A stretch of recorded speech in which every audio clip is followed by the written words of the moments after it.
Bom, eu comecei a minha militância aos 17 anos aqui em Palmares. Nasci no engenho chamado Prosperidade, pertencente à usina Santa Terezinha, que era a usina, uma das 3 maiores de Pernambuco. Se não me falha a memória, a terceira. Tinha Central Barreiros e Catende.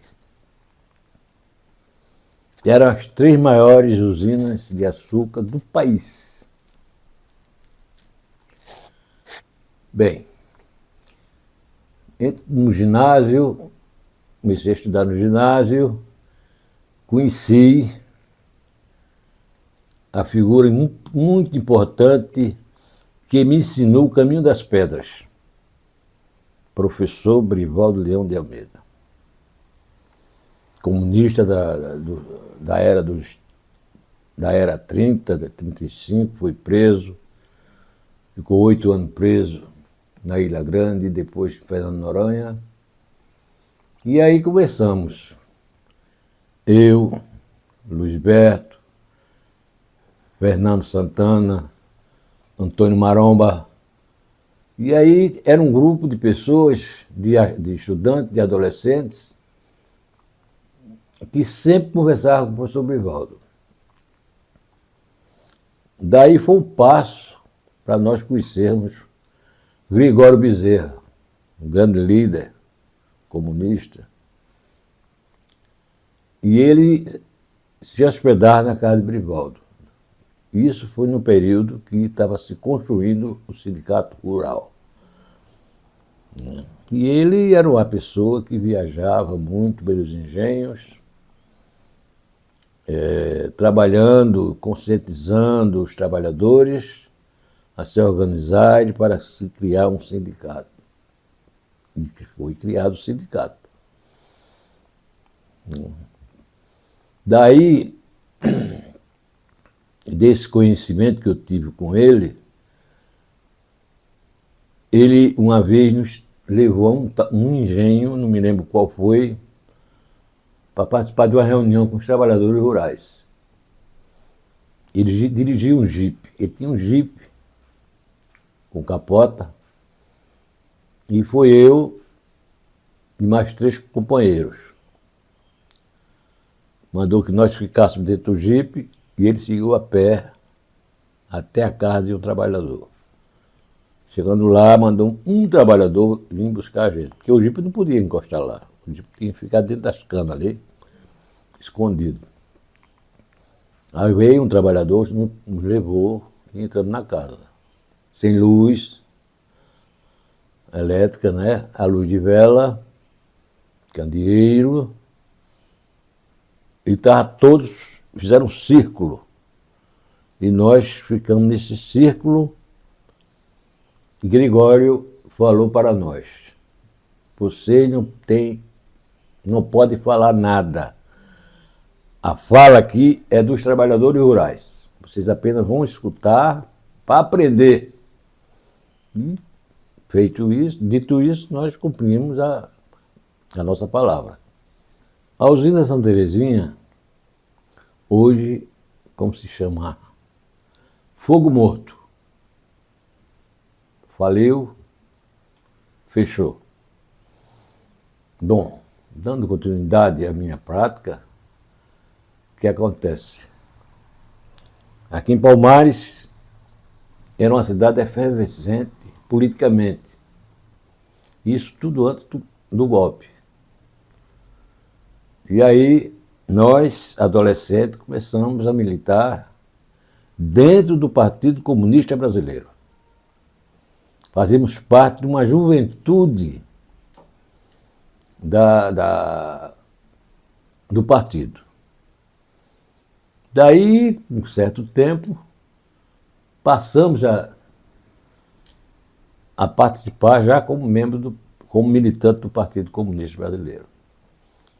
Em 1965, chegaram 2 rapazes do Recife, que era do Partidão, que chamava Partidão, porque era o partido antigo, que era o Partido Comunista Brasileiro, veio Francisco de Assis e Davi Capistrano Filho. E me procuraram, não sei porquê, porque tinha outros, mas me procuraram e para a gente ter uma reunião. Dessa reunião, aliás, antes da reunião eu tinha que escolher um lugar. Eu perguntei a ele se não tem que ser uma coisa bem pública, um lugar público, para não despertar suspeita, porque faz um ano do golpe. E Palmares é vigiada. Isso está certo. Aí procurei. Aí achei legal fazer em frente da calçada da igreja presbiteriana. Nós três sentamos ali, tabulamos a conversa, e dentro desta conversa, eles disseram: olha, Mauri, você vai ter que criar uma base aqui em Palmares. No mínimo por 3 pessoas. 3 pessoas. Me deram alguns documentos, jornais do Partidão, né, que é o Partido Comunista Brasileiro, e me deram algumas orientações de como formar a base. Muito bem. Foram embora, e eu comecei a pensar em quem seriam as pessoas para participar desta base. Aí eu escolhi Antônio Maromba, Marcos Amorim e eu, 3. Passado algum tempo, alguns meses, entrou Xavier Viriato, que era filho de outro comunista. Aí ficamos 4. Qual era a nossa tarefa? Fundar um jornalzinho, que na época era mimeografado, e distribuir, mão em mão, nas casas, principalmente ali do Matadouro, naquela região, nas zonas mais pobres, a gente fazia esse trabalho. Em 65, final de 65, meu pai resolveu ir para Recife, porque nós tínhamos concluído o ginásio e aqui não existia o científico, existia à noite contabilidade. Contabilidade eu não queria. E fomos para Recife.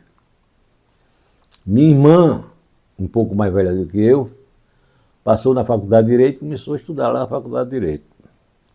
E eu comecei a estudar o científico. Concluí o científico, mas depois desisti e fiz o clássico. O clássico era equivalente ao científico, mas era mais diretamente para a faculdade de Direito, né? Para ciências humanas. Chegando em Recife, eu optei pelo clássico, né? E como eram matérias inerentes para que fosse fazer direito, filosofia, e fiz através da época, tinha um chamado artigo 99. Esse artigo 99 você concluiu os 3 anos em 1. E concluí e fiz o vestibular. Achava que não tinha passado. Meus pais alugaram uma casa na praia de Tamandaré, nós fomos para lá e eu achando que não tinha passado. Uma senhora, amiga de minha mãe, veio com um jornal debaixo do braço. Chamou minha mãe e disse: olha, a Mauri passou no vestibular de Direito. E eu estava bem, e fui bem classificado. O que me deu a vantagem dessa classificação boa, foi uma redação que eu fiz, que eles escolheram lá, o tema seria, cada um escolhesse um tema, e eu escolhi o tema As Pontes do Recife. E falei sobre as pontes do Recife. Aí o título, que eu ainda me lembro, Pontianas. Era o título do texto que eu ia escrever, Pontianas. E aí eu escrevi sobre as pontes. E passei de primeira. Tive uma colocação boa, estava entre os 15. Né? Entre os 15, eu estava no meio desse grupo aí. Não sei se foi oitava, nona, não sei, não me lembro bem. Bom, aí foi outra história. Aí comecei a estudar e fui conhecendo pessoas que pensavam como eu. Fiz uma grande amizade, conheci Antônio Lavareda, que hoje é uma figura importante, como criou uma agência de publicidade e como se diz, quando há eleições, ele vai calculando a posição de cada candidato. Eu conheci Karl Marx, não o Karl Marx filósofo, mas o Karl Marx, um aluno, meu amigo, dileto. Conheci Alceu Valença, primo legítimo de Alcides Valença, primo legítimo de Alceu Valença, o grande compositor, o grande cantor. Né? E aí nós começamos a pensar em o que é que faríamos ali na Faculdade de Direito.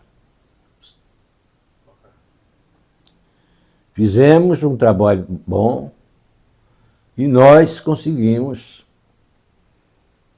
eleger uma nova diretoria da acadêmica e o nosso candidato foi eleito e daí partimos para a coisa mais concreta. Aí juntamos com outros alunos, outros estudantes de outras faculdades, filosofia, arquitetura, engenharia, geologia. E aí, lá na Faculdade de Direito, tinha um salão nobre, onde um espaço muito bom, que a gente reunia para traçar um plano de como seriam essas manifestações na rua. E aí começamos a trabalhar na formação de pessoas para participar dessas manifestações. Ainda na Faculdade de Direito, para concluir, o primeiro livro que eu li chamava-se A Mãe, de um grande escritor russo chamado Máximo Gorky. E esta mãe tornou-se uma revolucionária pelo amor ao filho que era revolucionário. Esta mulher passou a ser a principal personagem desse livro. É uma história assim que nos deixa dar exemplo do que o amor é capaz. É uma mulher pobre, mas entendeu exatamente o que o filho queria fazer. Era derrubar o poder dos czares, que já governava a Rússia por mais de 300 anos. E conseguiram, através de Lenin, Trotsky, Stalin e outros camaradas pertencentes ao partido bolchevique. Bom, aqui no Brasil houve o racha. Existia o Partido Comunista Brasileiro nós éramos do Partido Comunista Brasileiro. Mas houve um racha em 68, Marighella rachou e criou a ALN, Aliança Nacional Libertadora. Daí surgiram outros rachas. Surgiu o PCBR, Polônio de Carvalho, Mário Alves, também racharam. E por aí vai, Polop, VPR, Vai Palmar, todos filhotes do Partido Comunista Brasileiro. Por que esse racha? Porque Prestes, presidente, secretário-geral do Partido Comunista Brasileiro, tinha uma linha reformista e que achava que para enfrentar aquela ditadura tinha que ser desse jeito. E esse racha era o contrário, queria pegar em arma para peitar a ditadura. E foi feito isso. Né? Eu não tenho dizer assim, arrependido. Não, de maneira nenhuma. Nós erramos muito. Né? Mas a ideia era aquela. Pegar em arma para enfrentar o Exército, a Marinha e a Aeronáutica. Era desproporcional? Era. Nós não tínhamos essa força toda, mas tínhamos a coragem. Era viver ou morrer. A causa principal era essa. A família era em segundo plano. A principal causa era a revolução. Né? Tanto é que quando eu entrei na clandestinidade, eu não avisei a minha mulher. Não avisei. Caí na clandestinidade e passei a morar em aparelhos, porque naquela época nós chamávamos de aparelho, mas um aparelho com aparência familiar. Explica o que é aparelho. O aparelho era uma casa, né, que a gente alugava e a gente passava a morar. Agora tem que ter uma mulher no meio. Por exemplo, se eu fosse morar num aparelho, eu tinha que ter uma companheira comigo, como se fosse um casal. Para não dar, né? E aí a gente foi fazendo assim. Como era que fazia? Como era que nós podíamos alugar? Era através de ações. Ações armadas e bancos. Né? E nessas ações tirávamos, né, o dinheiro, esse dinheiro seria distribuído por cada grupo para se manter. Né? Eu já estava fora da faculdade, não poderia nem chegar perto, porque se fosse eu teria preso. Então passei um bom tempo na clandestinidade, até que veio a Rebordosa. Eles me descobriram através de uma pessoa que me denunciou, virou cachorro. O cachorro, a gente tratava de cachorro, porque era uma figura infiltrada. Essa figura foi meu amigo de infância aqui em Palmares. Eu estava trabalhando ele de uma forma para ele entrar nesta base aqui de Palmares. Há alguns dias eu me encontrei com a tal figura na Conde da Boa Vista. Eu já estava na clandestinidade e aí fui falar com ele e nessa conversa nós travamos o que fazer. E ele foi bastante solícito. Não, tudo bem, a gente está... Eu perguntei, ele disse, perguntei se ele, como é que ele estava, ele disse, não, estou bem, não falou de prisão, não falou nada. Quando nós terminamos a conversa, ele deu a volta e foi direto para a Secretaria de Segurança Pública me entregar. Foi ao DOPS e me entregou. Aí pronto. Até o endereço, que ele já sabia onde eu morava. Aí começaram a baixar lá em casa. Na minha esposa, com meu filho, com alguns meses. E eles entraram e invadiram mesmo, e procurando coisa minha, e papapá. E não tinha nada. Não tinha nada. Que eu, quando eu saí, levei eu tinha poucos livros, levei esses poucos livros comigo. Bom, mas eles ficaram de tocaia, sempre na esquina da rua. Passaram várias semanas assim. Trocava de turno e outra tal.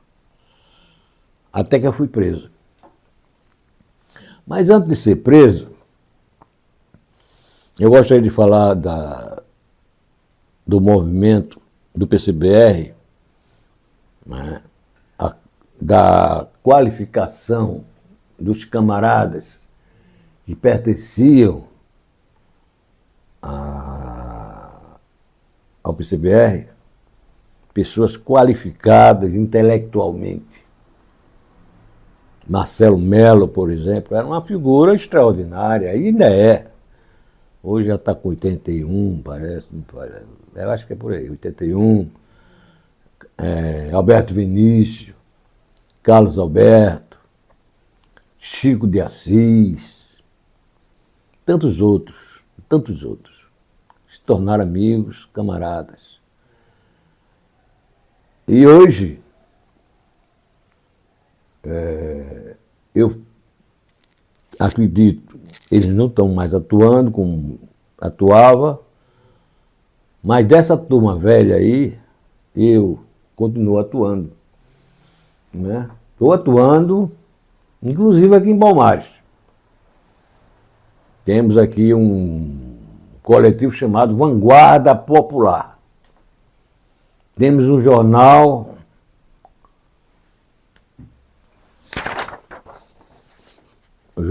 Vanguarda Popular.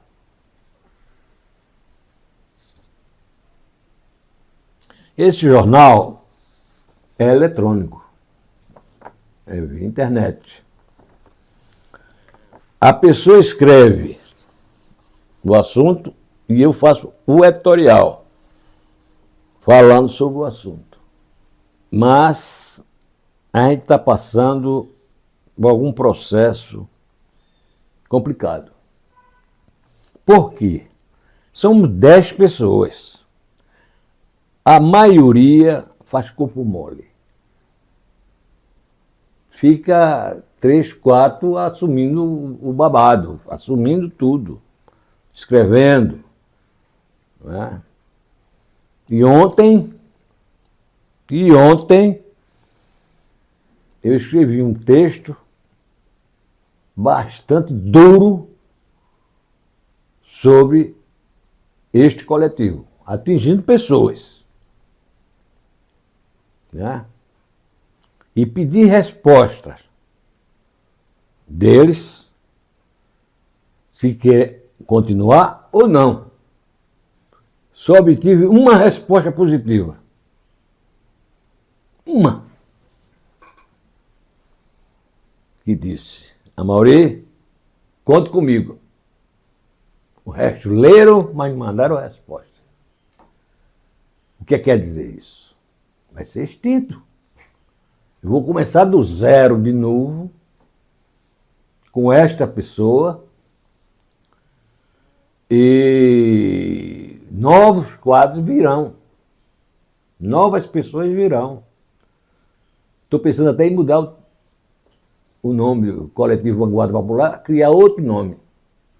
Um nome mais diferente.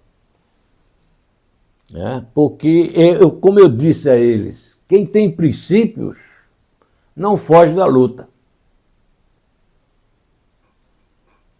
Né? Tivemos avanços, lógico, tivemos avanços. Essas palestras que eu estou dando, né? Tudo está em conjunto com o coletivo.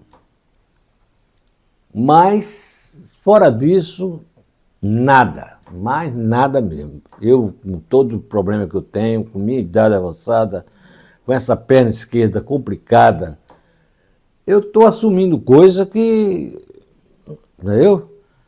Estou assumindo aí, palestra em Joaquim Nabuco, palestra na CP, ou outro convite, palestra na faculdade de Direito. Direito não, de História. Então é isso, a gente está passando um perrengue danado. Mas nada disso me assusta. Pela minha experiência, pelo que eu já passei na vida, tortura, escambau, fome. Né? Então isso para mim não tem problema nenhum. Se constrói, vamos construir outra coisa. Então é só assim, entendeu? E aí, aqui em Palmares, tudo começou aqui e me parece que vai terminar aqui. Essa cidade é uma cidade muito importante, uma cidade conhecidíssima no Brasil todo, né? Pelas as figuras de esquerda que existiram aqui. Ivan Aguiar morava em frente à minha casa. Foi o primeiro assassinado no dia do golpe, em 1 de abril de 1964. O primeiro do Brasil a ser assassinado.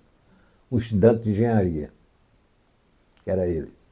E Jonas, os dois. E o terceiro no Rio de Janeiro.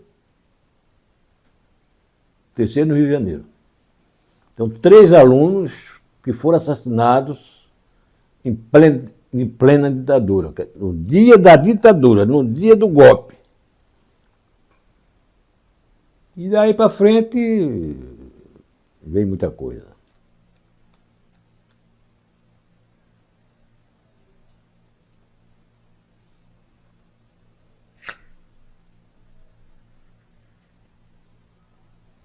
Bom, eu fui um dos últimos presos. Eu fui preso em 73, 73. Eu estava passando uma situação difícil, passando necessidade, sem dinheiro, andando a pé dentro daquele Recife, escondido. Morei na linha do Tiro, né, ali embaixo de Água Fria, uns meses, comi. Almir Custódio de Lima, grande parceiro. Almir foi assassinado no Rio, em Jacarepaguá. Ele, Ranúzia Ramírez, que eram, além de ser companheiros, eram amigos assim, particulares. Às vezes nós saíamos para tomar um chopp, para conversar abobrinhas, besteira, e era assim, eram os amigos. Aí, nisso, quando eu soube da morte dos 3, da forma como foi feita, assassinados, depois jogados dentro do carro, do Fusca, e tocaram fogo, bicho. Aquilo me deu uma ânsia de vômito e passei mal. Até que ponto chegaram esses torturadores? Bom, eu fui preso, fui um dos últimos presos da organização. Fui preso em 1973 por 2 torturadores, Miranda e Chubinho. Como eu estava passando necessidade, eu arrisquei, eu fui uma besteira. Eu arrisquei, digo, vou na casa dos meus pais, pegar dinheiro e comida. Mas sempre eu soltava numa parada antes daquela parada que ficava na esquina da minha rua. E vim caminhando. Andando. Quando eu entrei na rua, que era ali na Várzea, perto da Universidade Federal, né, de Pernambuco, e eu ouvi uma voz de prisão. Mas eles não me chamaram a Mauri. Otávio! Aí eu parei. Se der mais um passo, nós matamos você aqui. Vire-se! Eu me virei. A bola já estava apontada a mim. Aí eu fiquei na minha. Ele disse, você vai ser encaminhado ao DOPS, não sei o quê, uma conversa meio maluca, dizendo que eu tinha atropelado uma pessoa no carro. E eu não disse nada. Nesta época, eu estava entre 23 anos para 24. 23 para 24, E aí, o que acontece? Quando eles me prenderam, me algemaram com as mãos para trás, taragema, e aí, nesse período, neste momento, eu gritei. Eu estou sendo preso porque eu estou na luta de resistência contra esta ditadura. Acendeu a luz de uma casa. Eu ainda me lembro com você hoje. E eu digo, esta mulher vai na casa de mamãe avisar. Tenho certeza absoluta. Isso no meu pensamento. Quando eu entrei dentro do carro, botaram o capô. Deitaram no assoalho, botaram os pés por cima e aquela falta de ar. Aí vieram aí as torturas psicológicas, que é pior do que a tortura física. Gatilhava a arma, botava no meu ouvido e tá! E assim foi. Rodaram comigo por tudo fora do lugar. Qualquer rapaz, fui bater até em Jabotão. Eu sei que passaram por uma ponte, pararam na ponte. Eu desci, algemado, com o capuz. Eles levantaram meu capuz por trás, eles por trás, para eu não ver, e mandou que eu olhasse para baixo. Eu olhei para baixo. O que é que tem aí embaixo? Digo, pedras. Pois é. Se você não cantar a bola, nós empurramos você aí embaixo. Eu disse, o que é que vocês querem? Ele disse, não precisa dizer nada para a gente aqui, não. Você vai dizer lá, quando chegar. Eu disse, está bem. Assim mesmo. Entramos no carro e partimos. Eu tinha a ideia que iria para o DOPS. Mas não. Eu fui para o 4º Exército, onde ali funcionava o DOI-CODE, que é o lugar de tortura, de matar, desaparecer com os corpos. Baixei ali, velho. Mas eu só vim descobrir que era o DOI-CODE depois de alguns dias. Cheguei, tiraram minha roupa, fiquei de cueca, já entrei já para levar caceta. Não teve essa conversa de... Não. Aí tinha tinha um tanque com água. Eu passei por esse processo também de afogamento. Ele me pegava, jogava minha cabeça dentro da água e ficava ali. Aí levantava, puxava. E eu... Aí veio as perguntas. Um cara calmo. Seu Mauri, você tem que falar alguma coisa. Aí eu perguntei, quer que eu diga o quê? Nomes. Sei o quê, papapá. Aí eu comecei a pensar, porque é um momento crucial. A primeira estratégia é a seguinte, é você ganhar tempo. Isso tinha um documento de Carlos Marighella de como enfrentar a tortura. E eu andava com aquilo, lia direto aquilo ali. Você tem que dar um tempo, vai enrolando. Ah, mas eu conheci muita gente, eu era do movimento estudantil, falava assim. Sim, mas e aí? Fazia o quê? Distribuía panfletos. Né? Orador não era, porque eu era um péssimo orador. Então era assim, era movimento estudantil que teve no Brasil todo. Isso foi enrolando assim. Aí veio o primeiro processo de tortura. Que era com afogamento. No afogamento, terrível, né? Mas eu me lembro muito bem de como eles faziam. Aí chegou um momento que eu digo, tudo bem, tudo bem. Neste momento, eu tinha que dizer qualquer coisa para não morrer. Mas eu continuava nessa mesma lenga-lenga. Né? Citei nome de algumas figuras, mas dentro do movimento estudantil. Eu não estava em organização nenhuma, como eu estava. Eu sei que todo esse processo teve uma das latas de óleo, botava a lata de óleo, eu ficava em cima, botava uma algema aqui, outra aqui, ficava de braço esticado, equilibrado em duas latas de óleo vazias.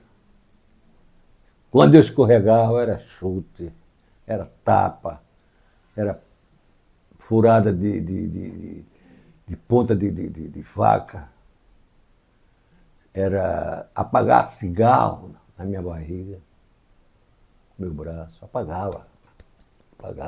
Mas até aí eu estava segurando. De repente, já no 10º dia, que era dia sim, dia não. Dia sim, dia não. Acontece, eles botaram choro de bebê.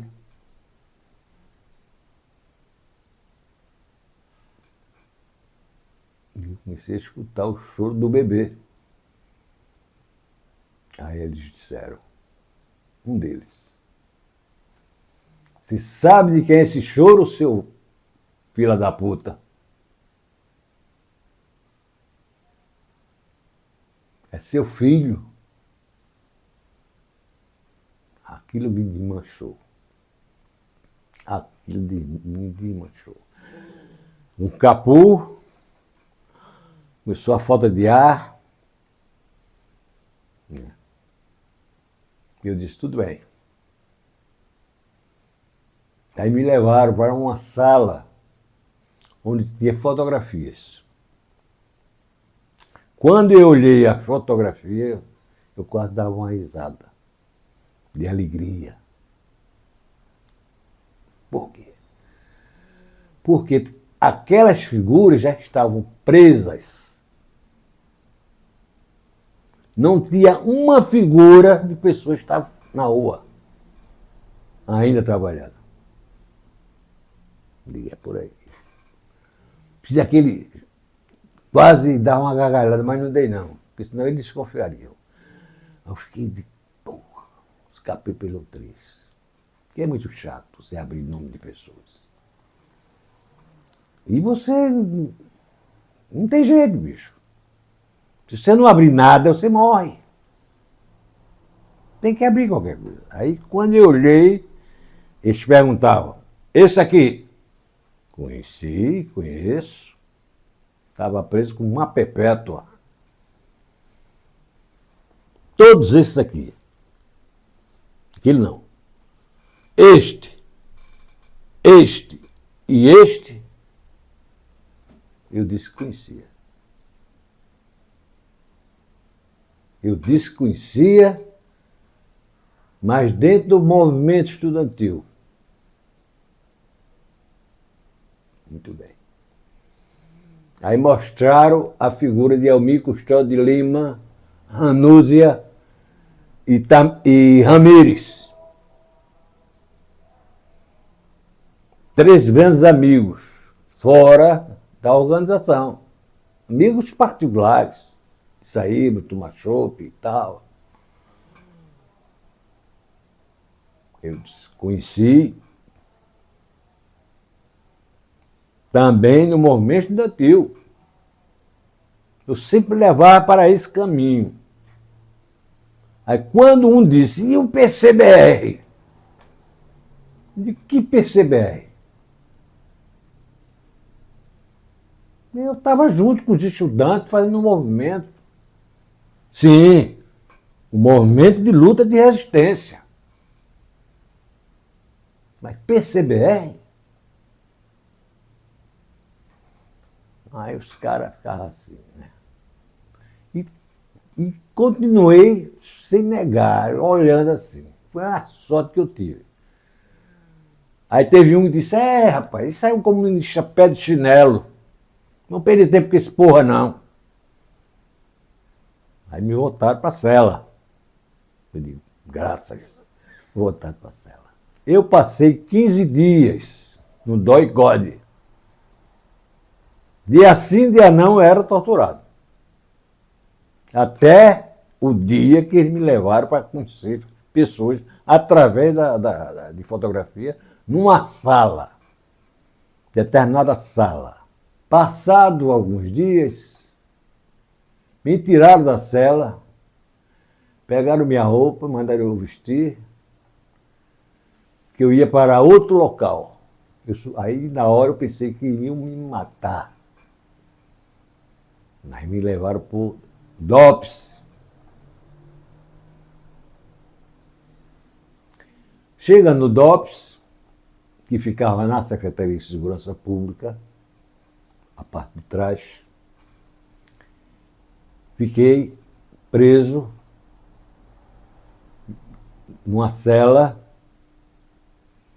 aguardando não sei o quê. Não sabia o que ia fazer comigo. De repente, aparece uma advogada de presos políticos.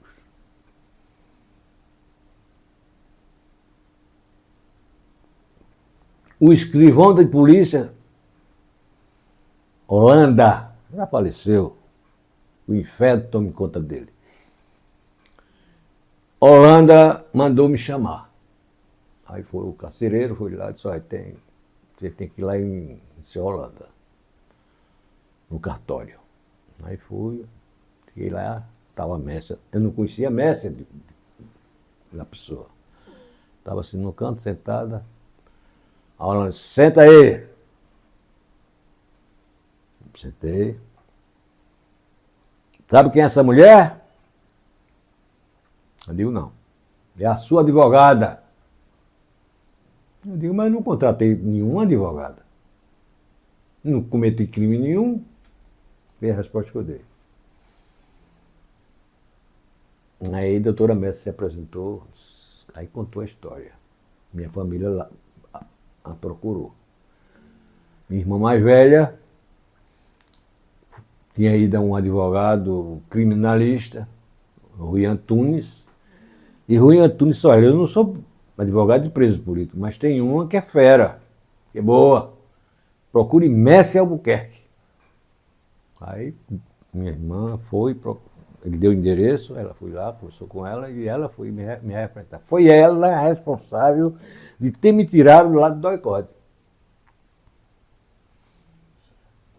Que ela viu Caminha, meu sobrenome, achou que eu era filho de Abelardo Caminha, um comunista da velha guarda.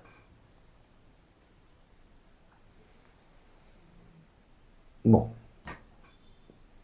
lá na Secretaria de Segurança Pública, lá nesse cartório, do senhor Holanda, que era o escrivão, ele lavrou lá uma ata, fui apresentado a ela conversou comigo, disse, amanhã eu passo aqui para a gente conversar outros assuntos.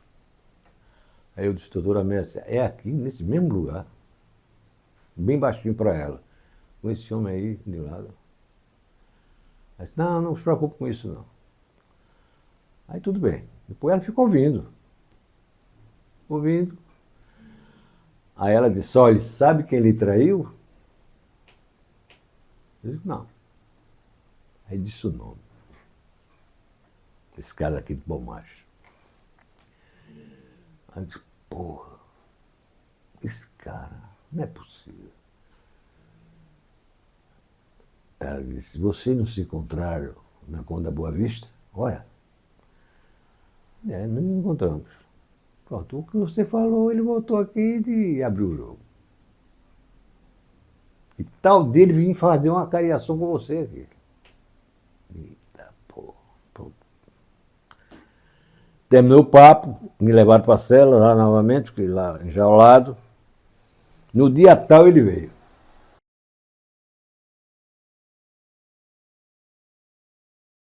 Bom, chegou o dia da cariação. Me trouxeram da cela, Messia mandou me buscar, a doutora Messia, por sinal uma pessoa muito educada, humana, não cobrava nada, era tudo de graça. Todos os presos políticos ela defendeu, sem querer nada. Bom, aí eu me sentei na cadeira de frente com a cadeira do dito cujo. Ele não levantou a cabeça, foi falando. Ele não estava mentindo, ele estava dizendo a verdade. Mas foi dizendo coisas, em pormenores. Ao lado de seu Holanda estava o delegado da Secretaria de Segurança, era o Acioli, baixinho, rosto, moreno. E aí, seu Mauri? O que é que o senhor me diz de tudo isso que fulano de tal disse? A minha resposta foi curta e certeira. Esta figura que está aí diante de mim é um filho da puta, mentiroso, sem caráter, inventando histórias que não aconteceu. Eu aí tinha me levantado. Aí o delegado Acioli disse, fique na sua aí, não grite, senão você volta para aquele lugar. Qual era aquele lugar? O doicode. Aí Messia pega pelo meu braço, bota na cadeira, calma. E esse cara não levantou a cabeça para me olhar, cara a cara. Aí o delegado disse, fulano, pode ir embora. Ele levantou-se, cabeça baixa, saiu e foi embora. Se picou. Já morreu. Que o inferno tome conta dele. Bom, é assim. Aí passei o resto do tempo lá, preso, até ela me liberar. Ela me liberou, tentou, foi. Resultado, eu saí. Aí, passado algum tempo, eu fui preso novamente. Foi a segunda prisão. A primeira foi um sequestro. A segunda eu fui preso na minha casa. Eu trabalhava no grupo Brenan, lá na Várzea. Eles vieram, bateram na porta, eu abri. Quando eu abri, que vi, é veraneio, eita, pô, vou ser preso de novo. Aí eu disse, o que é que os senhores querem? Olha, doutor Acioli está querendo uma conversa com o senhor. Mas não se preocupe, que não vai ter prisão, não sei o quê, papapá, papapá. Aí eu mandei eles entrarem. Mas ficou o motorista dentro da veraneio. Entraram 2. Eu digo, vocês gostariam de tomar um café? Aí eles, pois não, claro. E se quiserem fumar, pode fumar, que eu também fumo. Entendeu? Eu estava rindo, estava bem solto. Fui ao quarto e falei com minha mulher, a minha primeira esposa. Disse, Gilda, levante, que eu estou sendo preso. De novo. Você vai fazer um café. Quando você terminar de fazer o café, que entregar, que eles saírem comigo, você vai direto para casa da minha irmã, do meu cunhado e tal, e fala para eles dessa situação. Muito bem. Aí me levaram. Eu pensei que eu estava indo para a Secretaria de Segurança, me levaram para Campo Grande. Quando cheguei em Campo Grande, aí eles mandaram tirar o cinto, tal, tirar sapato, tirei a roupa, fiquei de cueca. Aí me levaram para uma cela. Nessa cela tinha umas 5 pessoas ou 6. Aí eu disse, vocês são presos políticos? Sim, nós somos presos políticos. Aí eu digo, opa, me animei. Tinha um médico do Hospital do Câncer, que foi um cara arretado. Ele dizendo assim para mim, olha, a gente comunistas, a vida toda vai ser essa. Enquanto não se plantar o socialismo aqui, a nossa vida vai ser essa. Prisão, tortura, né, vergonha. Bom, nesse processo, nesse ínterim, me tiraram daquela cela e me levaram para uma outra cela. Outra cela não, para outro local, com ar-condicionado e tal, e me botaram lá diante de um birô e me deram 5 folhas de papel ofício para que eu fizesse meu currículo vitae.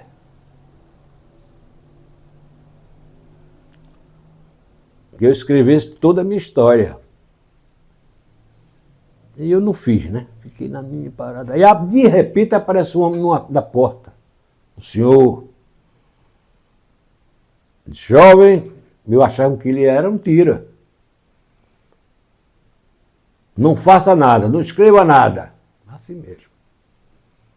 E eu na minha, calado fiquei, nada de resposta. Desta vez não vão bater na gente. Eu lá calado. Ele disse, você sabe quem sou eu? Eu disse, não. Sou Paulo Cavalcante, comunista lá de trás. Advogado de presos políticos, escritor. Aí foi dizendo que puta que pariu. Estou diante de uma fera, de um homem, né, grandioso. E eu tenho o livro dele aqui. E aí ele disse, olha, aqui a gente não vai passar como fosse a nossa casa, mas bem melhor do que lá. Coisa. Você já foi preso? Eu digo, fui. Foi torturado? Fui. Mas estava onde? No DOI-CODE. Ali é assim mesmo. Mas aqui não vai ter isso. Aí então, terminou a conversa. Aí veio um prato do almoço. Filé de galinha. Batata inglesa, assim, já machucada. Arroz e um pouquinho de feijão. No prato. Talheres. Eu fiquei assim de porra. Melhor do que da minha casa. E aí comi, estava com muita fome, saí de casa de jejum. Isso já era 1h da tarde, eu acho. E aí eu comi numa boa. Aí volto para a cela. Eu pensava que dali eu ia embora. Mas não, volto para a cela. Tem parcela e ficamos lá até meia-noite. Aí veio uma ordem do governador, porque a questão principal era o seguinte: o motivo da prisão de uma grande maioria de comunistas foi com relação à eleição de Marco Freire. Marco Freire estava saindo candidato a senador. Aí eles fizeram até uma pergunta a mim: você apoiou o candidato a senador Marco Freire? Eu digo: tanto eu apoiei como fui para a rua fazer manifestações a favor dele. Pedi voto. Ah, então você foi cabo eleitoral? Eu digo: foi. Não recebi nada não, fui de graça. Voluntariamente, eu e muitos companheiros. Aí, voltei para a cela, aquela coisa toda. Não foi meia-noite, veio uma ordem, todo mundo ser solto. Pronto, fomos soltos. Eu estava sem dinheiro, todo mundo sem dinheiro, fui pego, a gente pegou a gente de surpresa. O próprio delegado, Racioli, chamou um táxi e financiou a nossa viagem. Quem de vocês quer ser o tesoureiro? Aí teve um que levantou o dedo. Esse morava na Macaxeira, levantou o dedo. Pronto, está aqui o dinheiro do táxi. Aí falou com o cara do táxi e disse: olha, vai deixar esses 4 pessoas no lugar assim. Tá certo, doutor, tá certo, doutor. Aí fomos. Aí cheguei no meu destino, aí fui para casa do meu cunhado. Aí aquela festa, danada, animação, danada, perguntou se eu tinha sido torturado. Eu disse que não. Passei bem, comi filé de galinha, tal.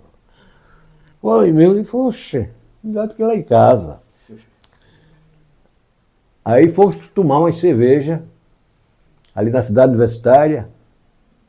Foi eu e meu cunhado. Rapaz, a gente tomou quase uma grade de cerveja. Na época não tinha em lata, não, era garrafa. Tomamos quase uma grade. Cheguei bebo pra caramba. Aí, tudo bem. No dia seguinte eu fui trabalhar. Quando eu cheguei já estava demitido. Porque eles foram lá e me colocaram. E aí eu fui demitido. Sumariamente. Aí eu procurei Mércia. Quando eu cheguei lá no apartamento de Mércia, me deu um esporro. Como é que você fica aqui, Amaury? Você foi preso, foi torturado e ainda está aqui. Pegou essa segunda prisão. Era para você ter saído daqui do Estado. Eu disse: como sair? E assim, tão fácil, sem dinheiro, sem nada, não tinha condições. E aí, bom, terminou a conversa, eu vim só agradecer a senhora por tudo que a senhora fez. Ah, não fiz nada. Não esqueça isso. Aí pronto. Aí falei com minha família e digo: eu tenho que sair daqui. Cheguei na Bahia e antes de chegar na Caraíba Metais, eu fui para a usina hidrelétrica de Sobradinho. Trabalhei lá um tempo. Depois eu soube que tinha aberto, estava sendo aberto o concurso para Caraíba Metais. Aí eu fui, fiz uns testes, passei. E fiquei trabalhando lá, e trabalhei durante quase 10 anos. Em determinado tempo, eu peguei praticamente o bonde andando. O que quer dizer isso? Existia um grupo de trabalhadores que estavam fundando a comissão de fábrica. Fundaram essa comissão de fábrica, que era um grupo que defenderia trabalhadores. Não era sindicato, era uma comissão de fábrica, coisa interna. E aí eu entrei e passei a colaborar com essa comissão de fábrica. Porque, na realidade, a Caraíba Metais, vou começar aqui do início, A Caraíba Metais era uma empresa privada do grupo Pignatari, Bay Pignatari. E no governo de Figueiredo, ele vendeu, o Estado comprou,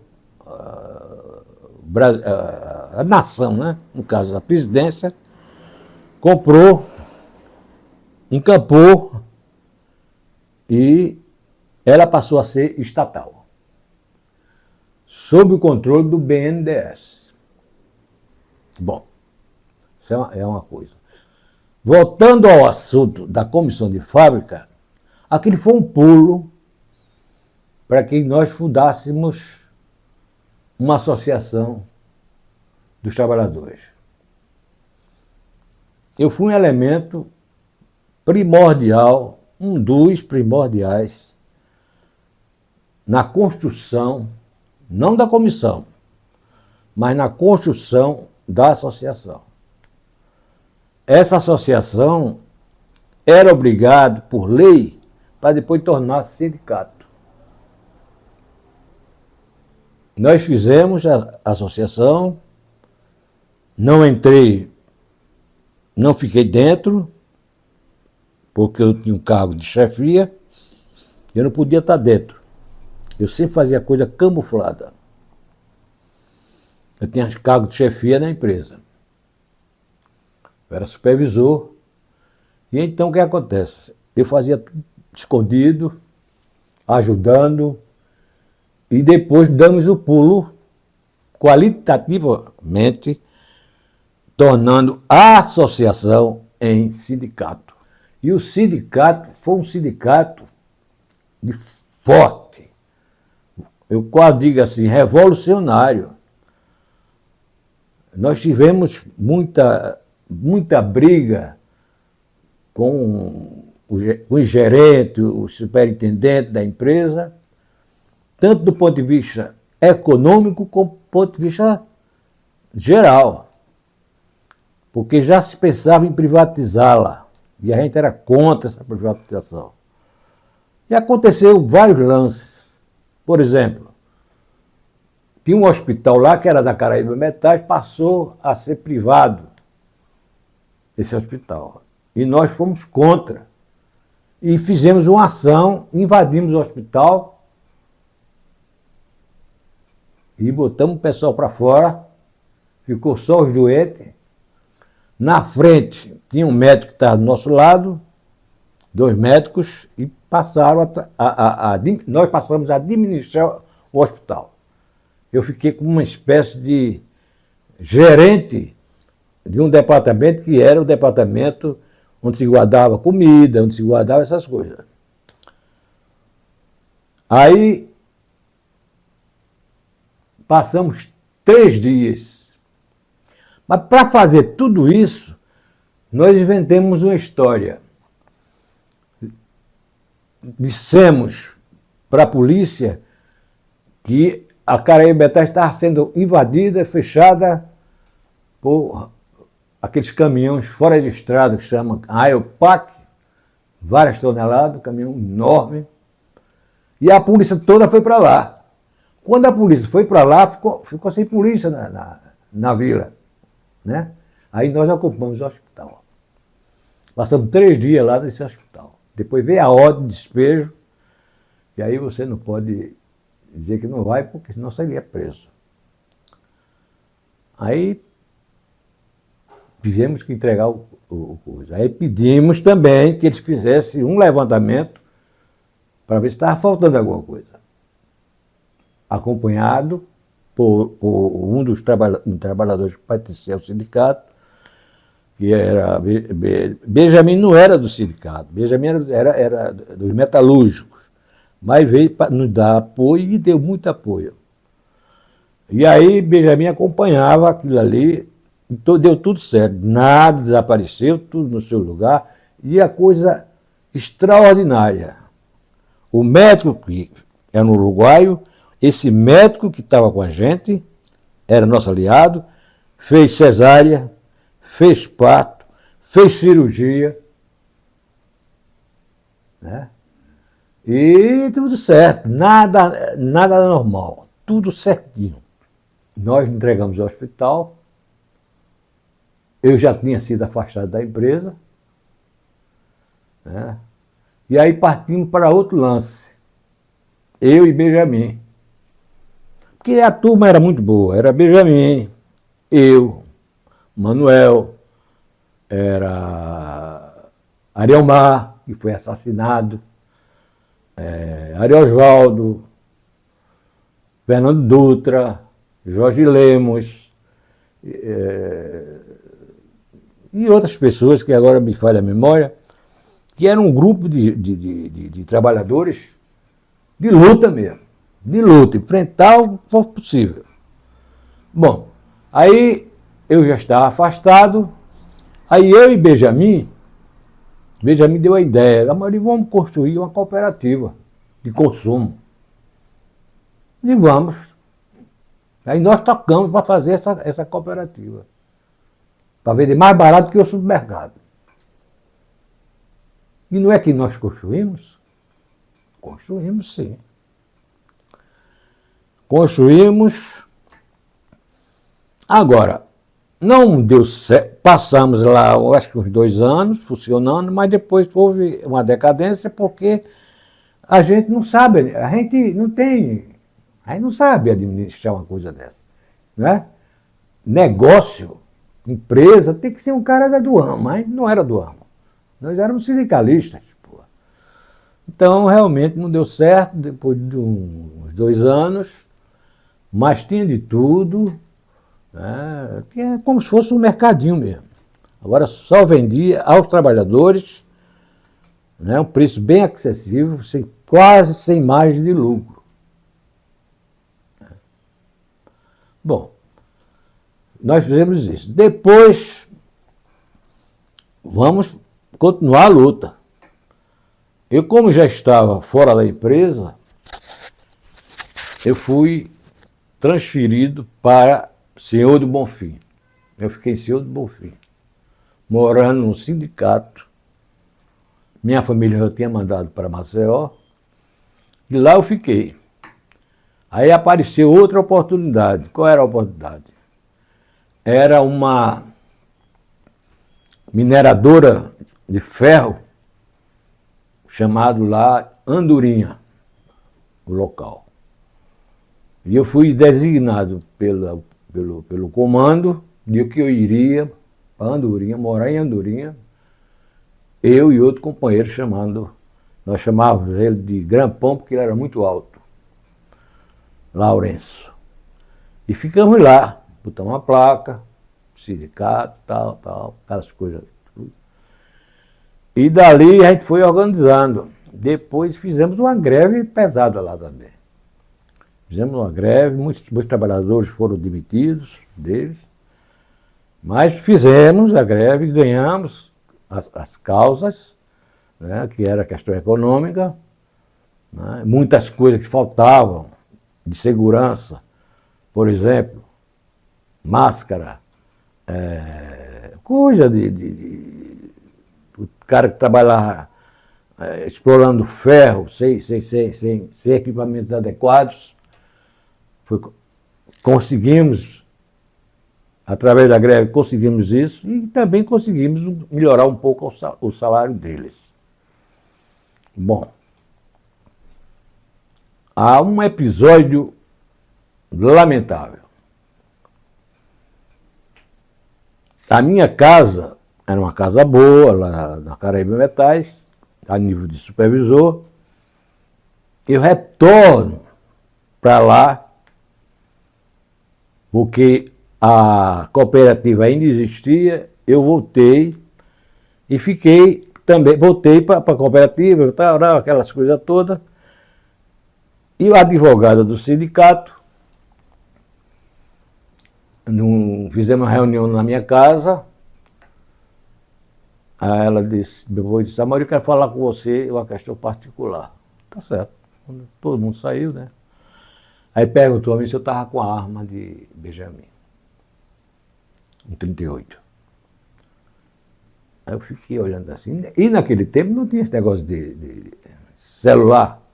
Era difícil me comunicar. Benjamin estava em Salvador. Aí eu disse, tenho. Ele pediu que você me entregasse para eu levar para ele. Tá certo, entreguei. Bom, ela dormiu lá, aquelas coisas todas, tal, bem. Foi no outro dia, eu fui para a cooperativa, depois vim para almoçar. Na hora que eu e ela conversando, eu disse, fulana, que era Feldman, era descendente da aristocracia russa, mas a família dela morava em Minas Gerais. Era uma excelente advogada, competente, mas gastava muito. Então, o que acontece? Eu disse, fulana, eu vou tomar banho. Na hora que eu entrei no banheiro, liguei o chuveiro, eu vi aquele pipoco. Aí eu enrolei a toalha e saí quando vi ela tinha cometido suicídio. Aí, fiquei assim, parado, corri, fui na cooperativa, vim com um gerente, um rapazinho que Benjamin tinha conseguido para ele uma vaga, ele era uma espécie de gerente. Eu era diretor. Aí ele veio e disse, puta que pariu, amor. Porra é essa? Eu digo, não mexe em nada, não mexe em nada. E tinha 5 cartas. Uma carta para mim, uma carta para Benjamin, uma carta para o ex-marido dela e outra carta para os pais. Eu liguei para o pessoal do sindicato, estavam na empresa. Aí veio o Fernando Dutra e outra pessoa que eu não me lembro, olhou, a gente fechou a porta, disse, Amaury, só tem uma saída, vamos ter que avisar a polícia. Aí eu digo, eu vou ser preso? Ele disse, possivelmente. Eu estava você e ela. Aí a polícia veio. Aí me levou. Não fiquei preso em cela, não. Fiquei detido lá numa sala. Né? Aí depois veio Benjamin, veio todo mundo, veio o pessoal todo me visitar, conversar comigo e tal. E o corpo teria que ir para Salvador, por Nina Rodrigues, para o IML. Porque antes de tudo isso, veio um perito, não sei se foi de Petrolina ou Juazeiro, disse, essa menina aqui, essa jovem, não foi assassinada. Ela suicidou-se, perito. Mas o capitão da polícia achava que eu tinha matado ela. Bom, vai o corpo para Salvador. Eu fui do lado do caixão. O motorista na frente com 2 soldados armados. Aí o pessoal do sindicato pegou o carro do sindicato e foram 5 atrás.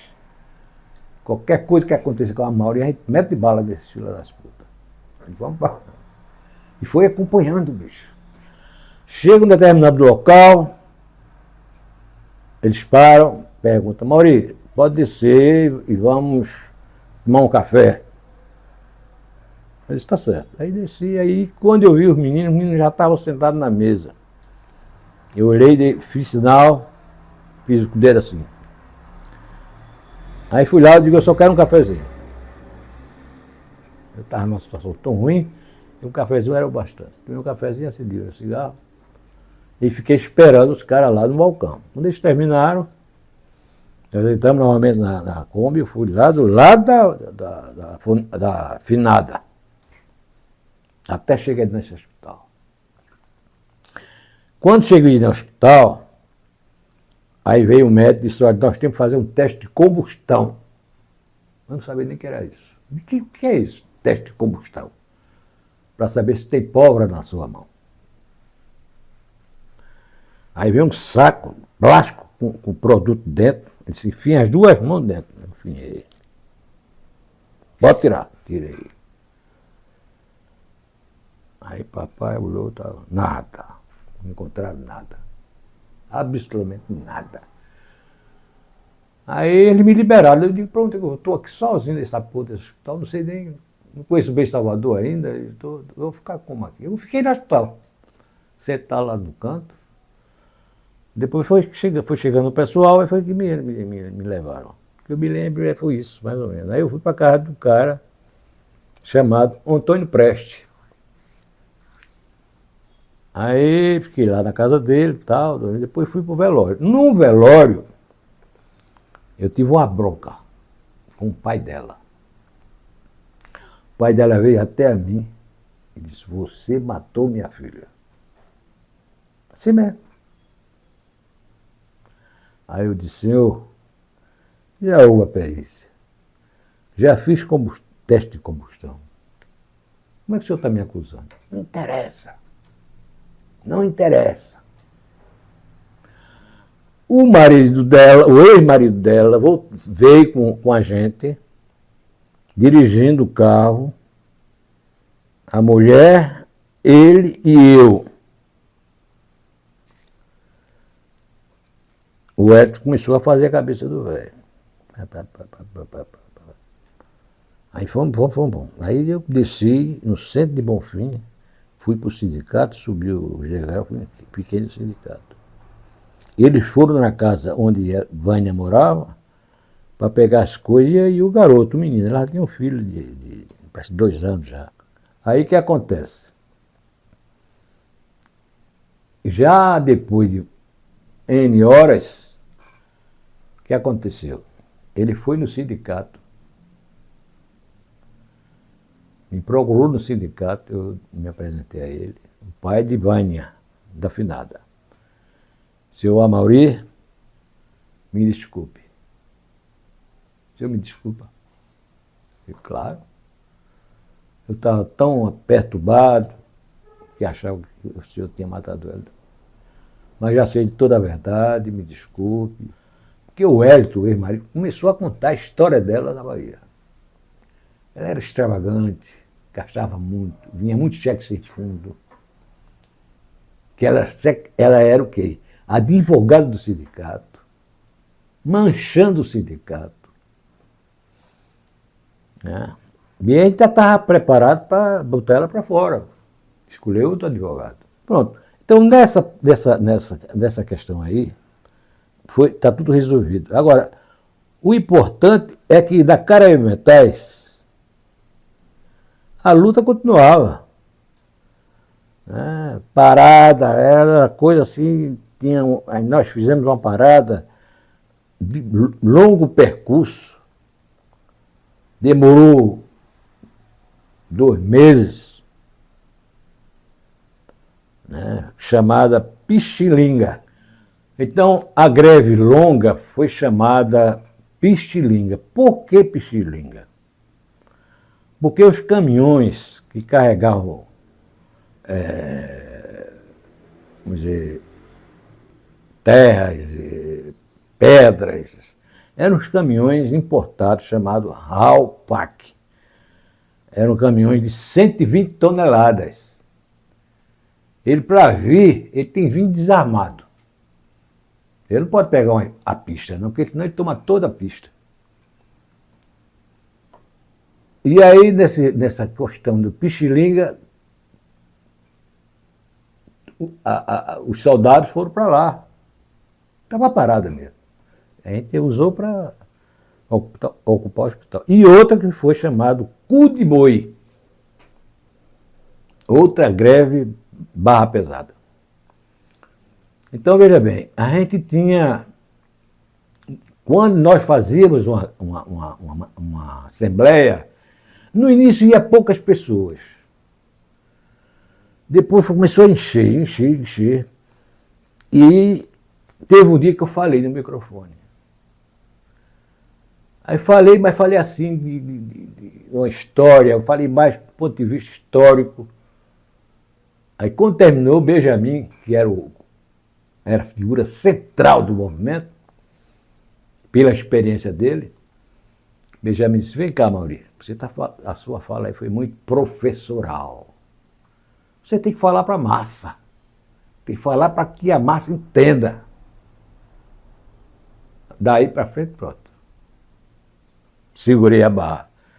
E fiz vários comícios, falei várias vezes, no linguajar mais simples, né? E que a massa entendia, que a massa aplaudia. As assembleias eram 1.000 e poucas pessoas, bicho. Era operário pra caralho. Tudo era feito dentro de um clube, que era o Clube dos Trabalhadores. Porque a vila foi uma cidade construída pela empresa, casa de gerente, casa de engenheiro, casa de supervisor, casa de sei lá, administrativo, casa de peão. Tinha vários tipos de casa, vários níveis, mas tudo junto. Padaria, bar, escambau. E é um lugar agradável até de se morar. Até de se morar. Não falta nada, é perto de Juazeiro da Bahia, perto de Petrolina, perto de Senhor do Bonfim, perto de Jaguarari. Né? Agora eu queria falar uma coisa aí, que eu me esqueci de um detalhe, que foi o assassinato de Arielmar. Arielmar foi presidente do sindicato um bocado de tempo. Depois ele saiu candidato a vereador e ganhou a eleição.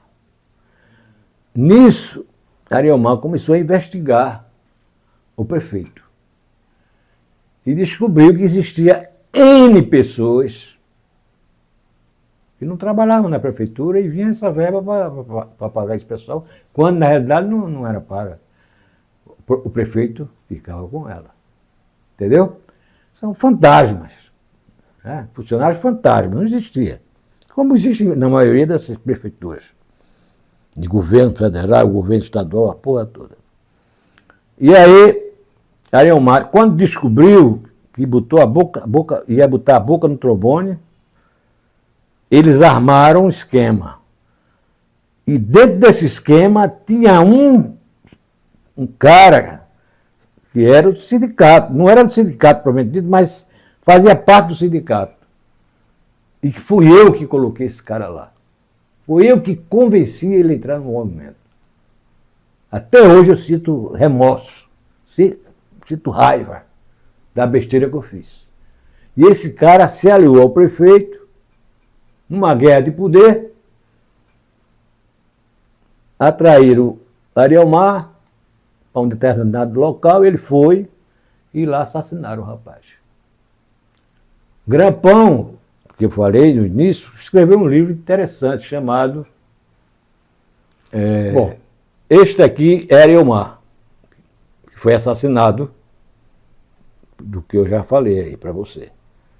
Aqui, Sidimina, que era o sindicato. Nós tínhamos 2 martelos. Força de Rocha, o nome dele era Arielmar Rocha.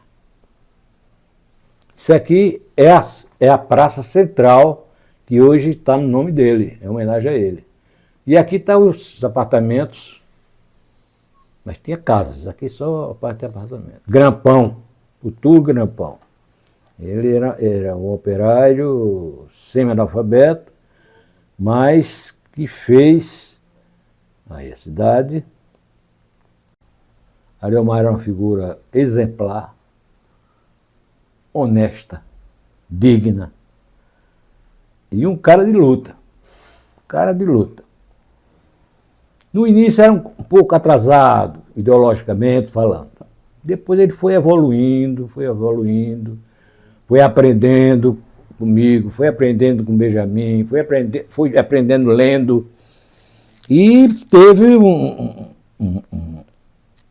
uma elevação muito grande, e era um cara muito popular. Ele se candidatou a vereador, ganhou de primeira. Né? E infelizmente, foi assassinado. Agora, faz tanto tempo que eu não vou ali, que eu não sei como é que está. Sei que tem um ainda que mora lá, que é Fernando Dutra, formado em Direito, e ele mora lá. Não sei, assim, as condições do ponto de vista político, como ele está. Eu sei que ele é do PT. Agora, se... mais nada, né? Até a comunicação da gente, uma ou foi 2 vezes que eu falei com ele.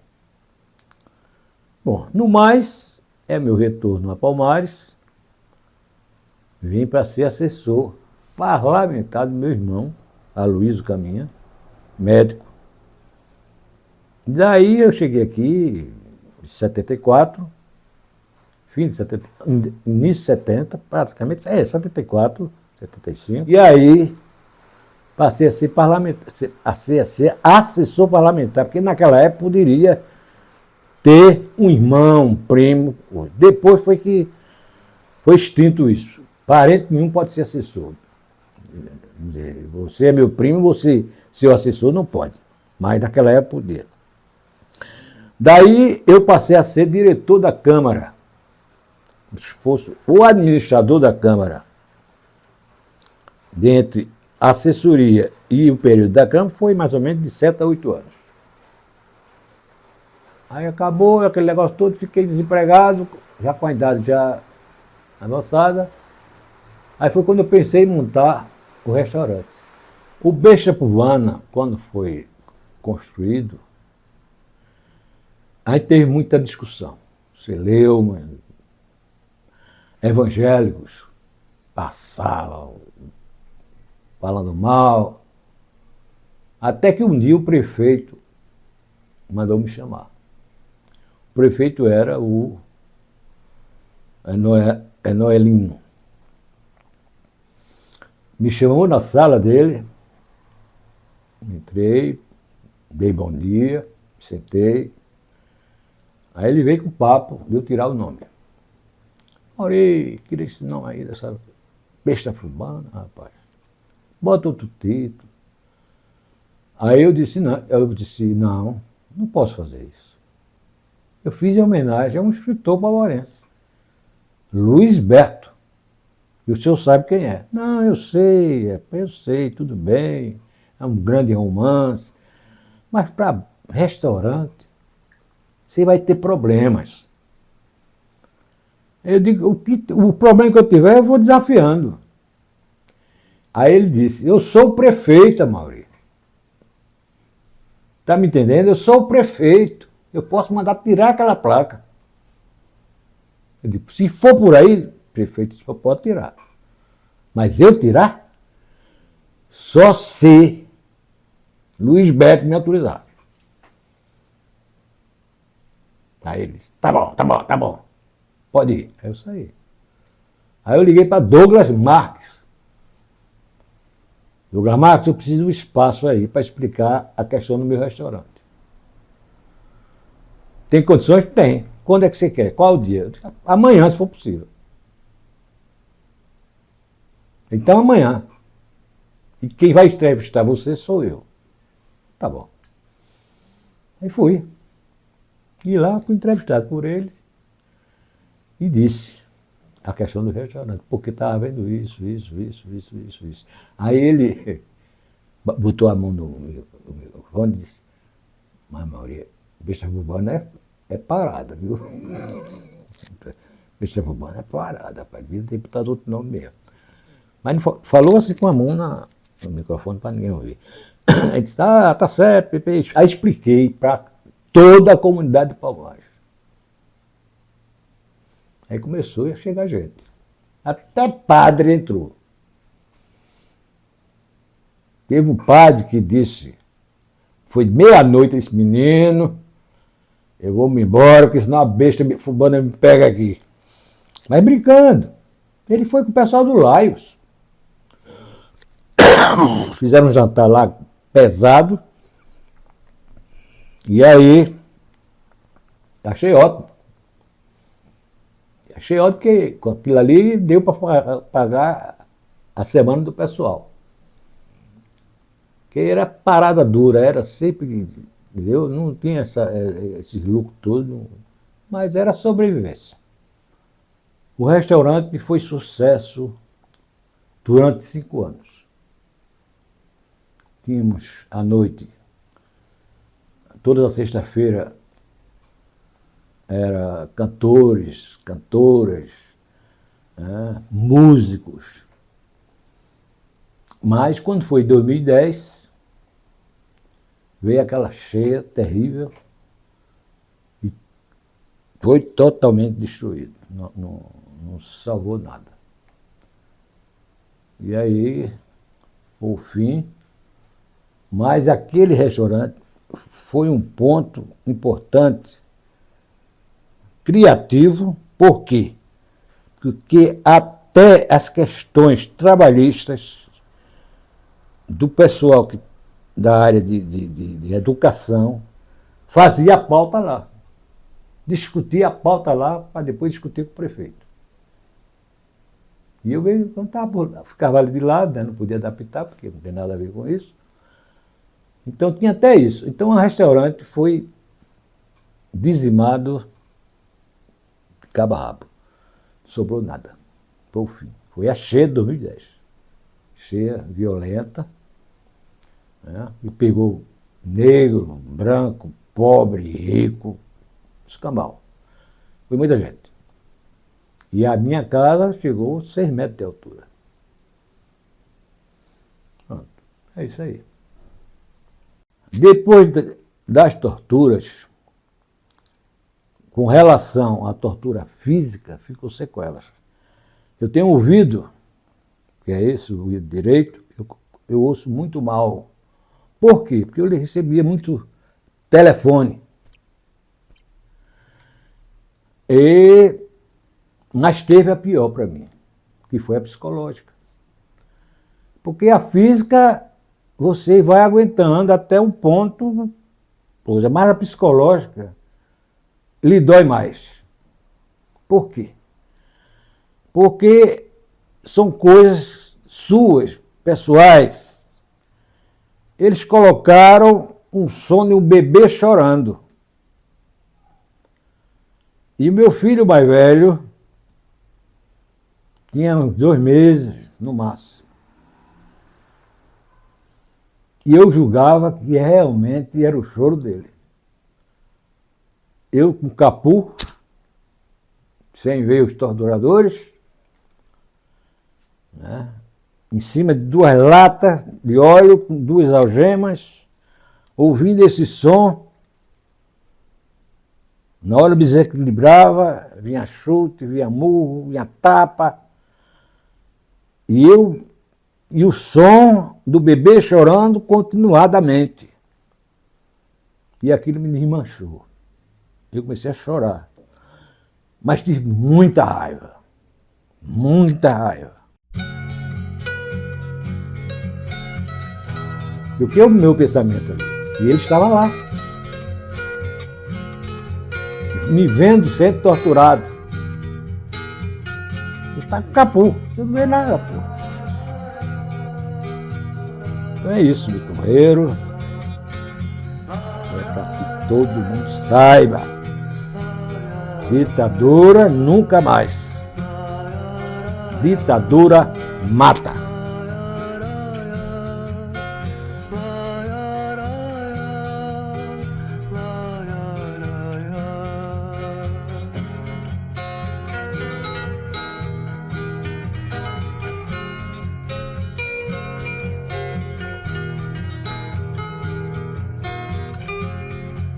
Caminhando e cantando e seguindo a canção, somos todos iguais, braços dados ou não, nas escolas, nas ruas, campos, construções, caminhando e cantando e seguindo a canção.